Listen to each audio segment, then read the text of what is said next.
अब हम discuss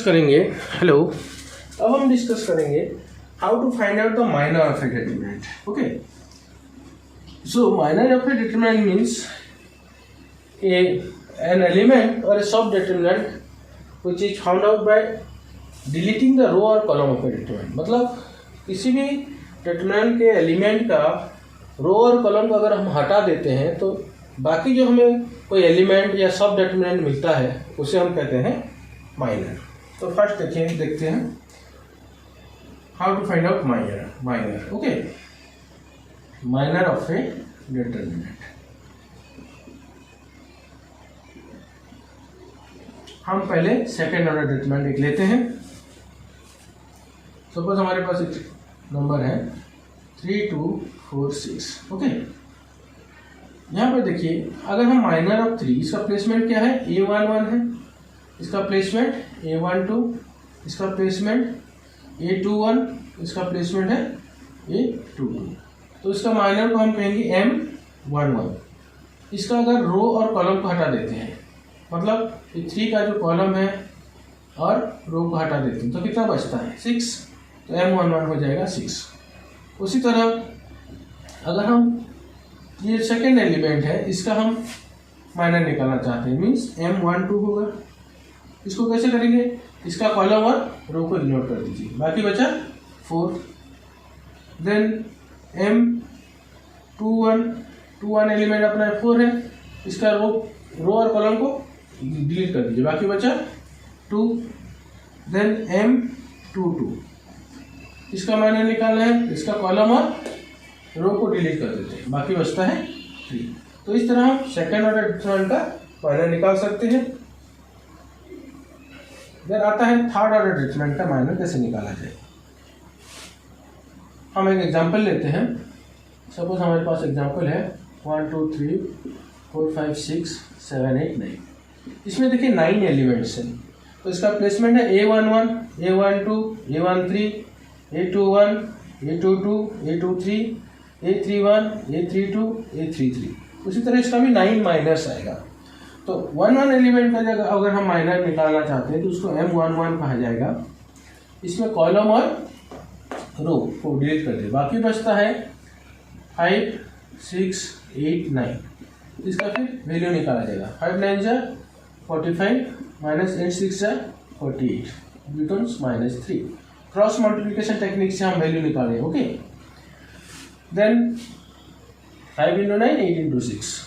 then M12 ये 12 एलिमेंट है, इसका कॉलम और रो को इग्नोर किया जाए तो बाकी बचता है 4 6 7 9. 4 6 7 9. तो 4 9 जा 36 minus 7 6 जा 42. It becomes -6. Again M13 ये 13 एलिमेंट है, इसका कॉलम और रो को हम इग्नोर करते हैं तो बाकी बचता है 4 5 7 8. 4 5 7 8. So 4 8 जा 32 minus 7 5 जा 35. So it becomes -3. इसी तरह अदर एलिमेंट्स का भी माइनर हम निकाल सकते हैं.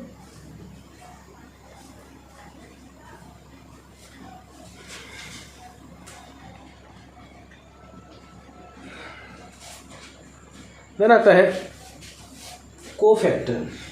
तो क्या कोफैक्टर निकालने का एक सिंपल सा तरीका है कि कोफैक्टर निकालने के लिए हमें माइनर के साथ प्रॉपर सिंबल यूज करना पड़ता है या अटैच करना पड़ता है, तभी हमें कोफैक्टर मिलता है. तो बेसिकली कोफैक्टर निकालने का एक फॉर्मूला है. Okay, cofactor of an element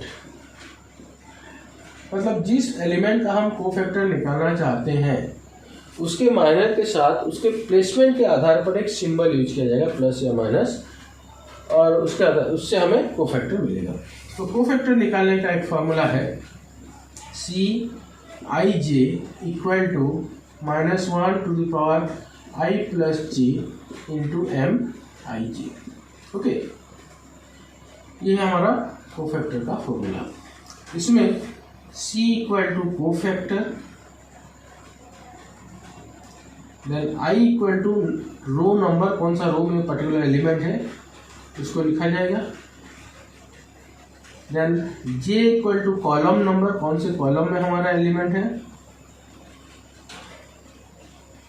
then m equal to minor of that element, m equal to minor of the element. हम इस फॉर्मूला को यूज करके किसी भी वैल्यू एलिमेंट का कोफैक्टर निकाल सकते हैं। ओके,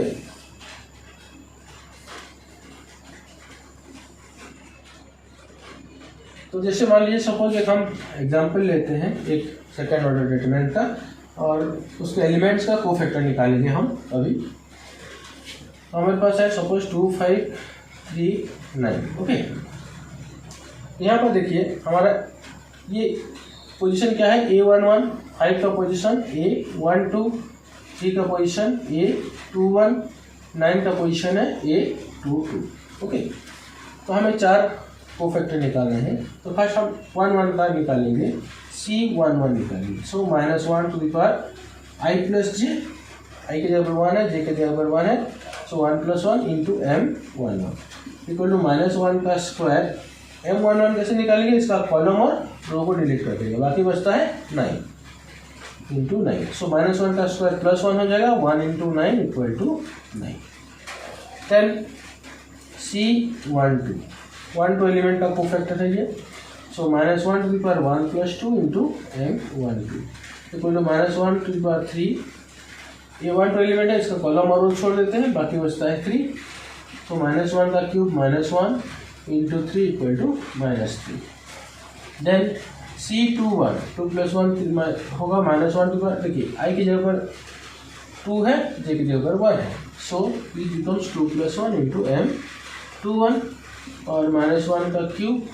2 1 एलिमेंट ये है, इसका कॉलम और रो को इग्नोर करेंगे, बाकी वैल्यू बचता है 5। सो -1 का क्यूब -1 इंटू 5 इक्वल टू -5। उसी तरह नेक्स्ट है C22 equal to -1 to the power 2 + 2 into M22। So -1 to the power 4, 2 element ये है, इसका कॉलम और रो को छोड़ देते हैं, बाकी बचता है 2। So it becomes 2 -1 to the power 4 equal to 1 into 2 equal to 2। इस तरह हम सेकेंड ऑर्डर डिटरमिनेंट का कोफैक्टर इवैल्यूएट कर सकते हैं, निकाल सकते हैं।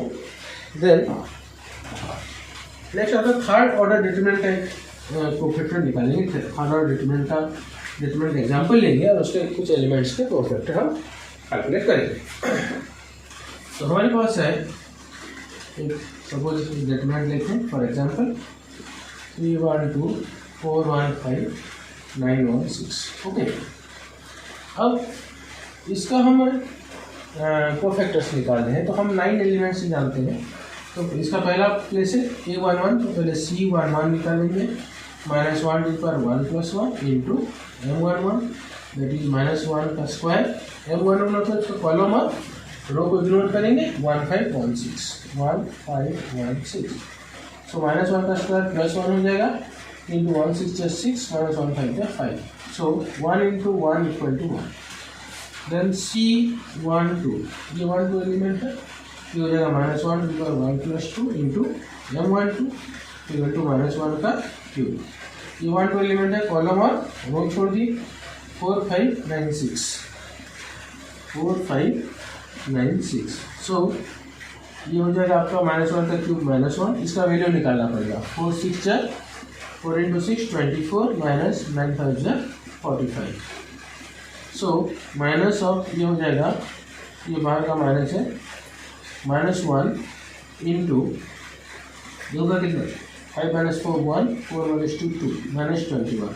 सो माइनस इंटू माइनस +21 हो जाएगा। इसी तरह C13 निकाल सकते हैं। C13 इक्वल टू, यहाँ पर देखिए आई की जगह पर 1 है, जे की जगह पर 3 है, so -1 to the power 1 + 3 into M13 equal to -1 to the power 4। 1 3 element क्या है, ये वाला है, इसका कॉलम और रो को इग्नोर करेंगे, बाकी बचता है 4 1 9 1। सो इट बिकम्स 4 1 9 1। ये हो जाता है -1 टू द पावर 4 +1 हो जाएगा, 4 1 = 4 -9 1 = 9। So 1 into -5 equal to -10। इसी तरह अदर एलिमेंट्स का भी हम कोफैक्टर निकाल सकते हैं, जैसे कि आपका cofactor C21, C22, C23, C31, C32, C33 आदि भी निकाला जा सकता है। तो इस वीडियो में हम इतना तक ही कैलकुलेट करेंगे। इसके नेक्स्ट वीडियो में हम इवैल्यूएशन ऑफ डिटरमिनेंट्स कैसे इवैल्यूएट किया जाएगा, उसका वैल्यू कैसे निकाला जाएगा, उसका क्या क्या तरीके हैं, मेथड्स हैं, इसके बारे में डिस्कस करेंगे। वीडियो को अगर पसंद आया हो तो लाइक कर दीजिए, शेयर कीजिए, ताकि बाकी स्टूडेंट्स को भी इसका बेनिफिट मिल सके। और नए सब्सक्राइबर बेल आइकन दबाना ना भूलें, सब्सक्राइब बटन दबाना ना भूलें। Thank you, see you again.